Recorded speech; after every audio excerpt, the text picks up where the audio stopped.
Hi, I'm Matt, and welcome to Tech Tested. Today, we're going to be upgrading my brother's PC.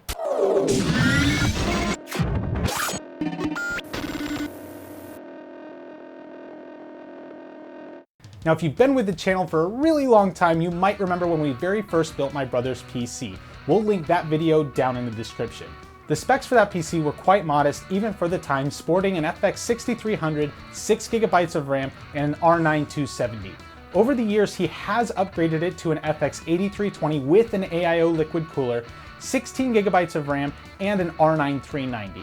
Now, 16GB of RAM and an R9 390 are nothing to scoff at, especially considering the GPU shortage these days, but that FX 8320 is getting really long in the tooth, and I wanted to give him a little bit of bump in performance. So we're actually going to be doing a platform upgrade as well as a new case. Today, he's going to be getting an i7 3930K.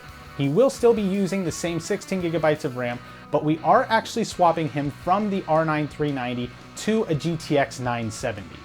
Now, the GTX 970 is more of a lateral move from the R9 390, and in some cases it does perform worse. However, he only has a 500 watt power supply, and we would be pushing that to its limits with the R9 390 and the i7.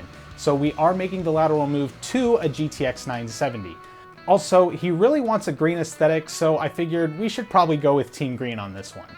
Now, the motherboard we're dropping that i7 3930K into is actually from a pre-built Alienware PC. I've had this motherboard for quite a while, but it doesn't really serve my purposes anymore, but the advantages are it is an M-ATX form factor, so we can get it into a smaller case. Now, we are swapping to a smaller 120mm AIO liquid cooler for a couple of reasons. One, the red accents on his current AIO don't go with the theme at all. We also don't have the mounting hardware to transfer his old AIO liquid cooler to the LGA 2011 socket. So we're going to be going with a 120mm AIO that I already had and I did have the hardware for. The few things we are sticking with are the power supply, the RAM, and the hard drives. He does only have a 60GB boot SSD, but he does have a 1TB hard drive for all of his storage, so that should suffice at least for now. And without further ado, let's get into the build. All right, build montage.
So the PC turned out looking pretty slick, but did we actually get an upgrade in performance? Well, I ran a few benchmarks and here are the results.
As you can see, we got equal or better performance in everything except for Firestrike, which does tend to really like high VRAM video cards like the R9 390 and is not going to favor the GTX 970.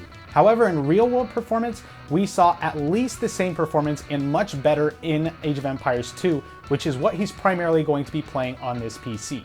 He also plays some other real-time strategy games, which often do benefit way more from better single-core performance on the CPU than they do from an upgraded graphics card. I'm also going to be holding on to his old R9 390.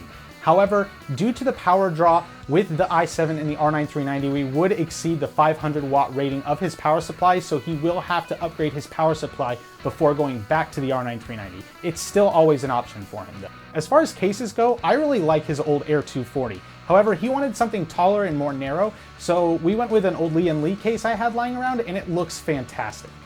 Overall, this PC is going to be a huge performance increase for him, and it's going to perform better than his laptop, which currently has an i5, 8GB of RAM, and a GTX 1050. As far as laptops go, that's not bad performance, but we had to exceed that in order to justify building him a PC in the first place, and we definitely achieved that with this system.